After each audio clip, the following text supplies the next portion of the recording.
ഇന്ന് തന്നെ ഡൗൺലോഡ് ചെയ്യൂ. കാണൂ നിങ്ങളുടെ ഫേവറേറ്റ് ഷോസ്. മാഡത്തിന്റെ ജീവിതത്തിൽ നിന്ന് റോഹനെ ഒഴിവാക്കേണ്ടത് എന്റെ കടമയാ.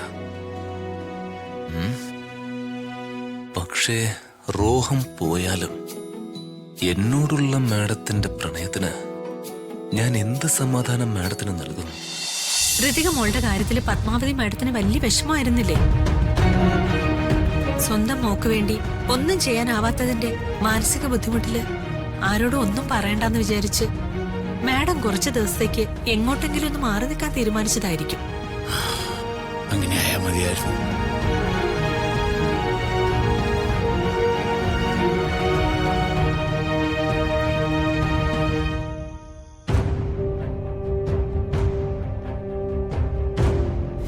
ഇത്തവണത്തെ റോഹന്റെ പിറന്നാള് ഞങ്ങൾ എല്ലാവരും കൂടി ഗംഭീരമായിട്ട് ആഘോഷിക്കാൻ തീരുമാനിച്ചിരിക്കുകയാണ്.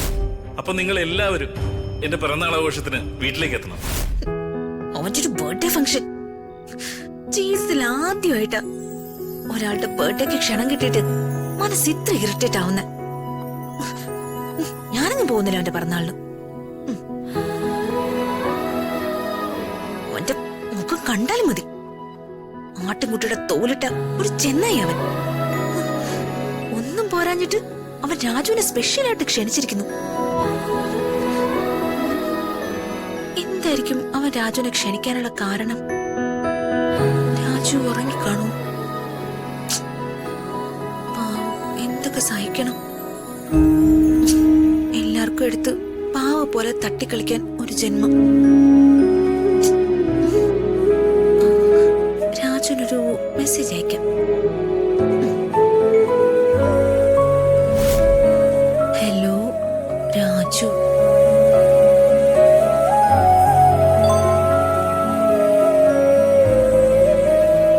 ഋതിക മാഡം ആണല്ലോ. മാഡം ഇതുവരെ ഉറങ്ങിയില്ലേ?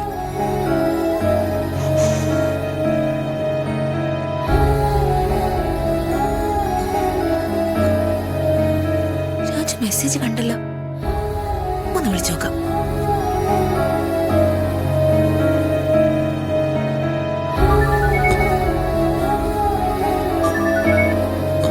Hello madam, madam ഉറങ്ങിയില്ലേ?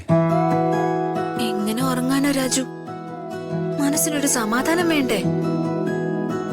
എന്താ ഇപ്പൊ മാഡത്തിന്റെ സമാധാനക്കുറവിന് കാരണം? നിനക്കറിയില്ലേ? ഏയ് ഇല്ല. എന്താ മാഡം? രാജു, നാളെ റോഹന്റെ ബർത്ത്ഡേയാ. ആ അതെ, അതിനെന്താ? അതിന് എന്താന്നോ? അവന്റെ ക്ഷണം സ്വീകരിച്ച് നാളെ ഇനി അങ്ങോട്ട് പോണ്ടേ? പോണം. അതിനെന്താ? അതിനെന്താന്നോ? ഞാനൊന്നും പറയുന്നില്ല രാജു. നിനക്കെല്ലാം അറിയാം. എങ്കിലും ഒന്നും അറിയാത്തതുപോലെ അഭിനയിക്കുന്നതാ എനിക്ക് സഹിക്കാനാവാത്ത കാര്യം. മാഡം, ക്ഷണം സ്വീകരിച്ച് നമ്മൾ എന്തായാലും പോയല്ലേ പറ്റൂ. അപ്പോ രാജു നാളെ വരുന്നുണ്ടോ? ആ, റോഹൻ സാർ എന്നെയും പ്രത്യേകം ക്ഷണിച്ചതല്ലേ, വരാതെ പറ്റില്ലല്ലോ. ആ, നീ വരുന്നുണ്ടെങ്കിൽ എനിക്ക് okay Raju. Okay, good night. Thank you. Madam, madam cut ചെയ്തോ?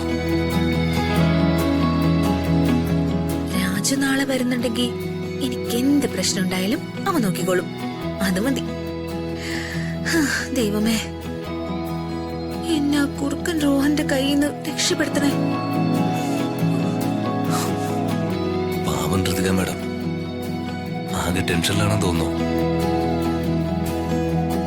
ആ റോഹന്റെ പെരുമാറ്റവും അടുപ്പവും മാഡത്തിന് തീരെ ഇഷ്ടാവുന്നില്ല. അതൊക്കെ എന്നോടുള്ള സ്നേഹം കൊണ്ടാണല്ലോ ഓർക്കുമ്പോഴാ എനിക്കും ടെൻഷൻ. ഋതിക മാഡത്തിന് റോഹനെ ഇഷ്ടമല്ലാത്തോണ്ട് മാഡത്തിന്റെ ജീവിതത്തിൽ നിന്ന് റോഹനെ ഒഴിവാക്കേണ്ടത് എന്റെ കടമയാ. പക്ഷേ റോഹം പോയാലും എന്നോടുള്ള മാഡത്തിന്റെ പ്രണയത്തിന് ഞാൻ എന്ത് സമാധാനം മാഡത്തിന് നൽകും?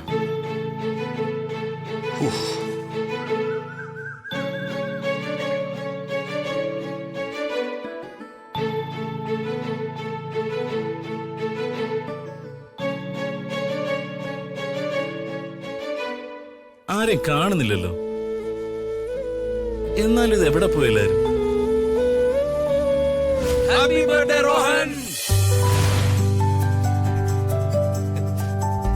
ഓ,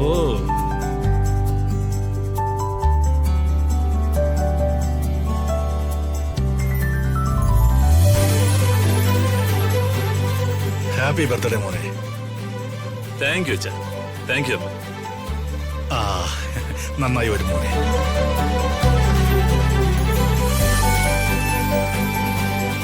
ഞങ്ങള് രണ്ടാളും ക്ഷേത്രത്തിലേക്ക് പോകാൻ ഇറങ്ങുമായിരുന്നു. നീ എഴുന്നേറ്റ് വന്നിട്ട് പോകാന്ന് കരുതി കാത്തിരുന്നതാ. രാവിലെ ക്ഷേത്രത്തിൽ പോലും പോകാതെ എന്നെ ഞെട്ടിക്കാൻ ഒളിച്ചിരിക്കായിരുന്നു പറയും. ആ അഭിലാഷേ, കാർത്തിക്, നിങ്ങളെപ്പോ വന്നടാ? ഞങ്ങൾ ഇന്നലെ രാത്രി ബസ് കയറിയതാ.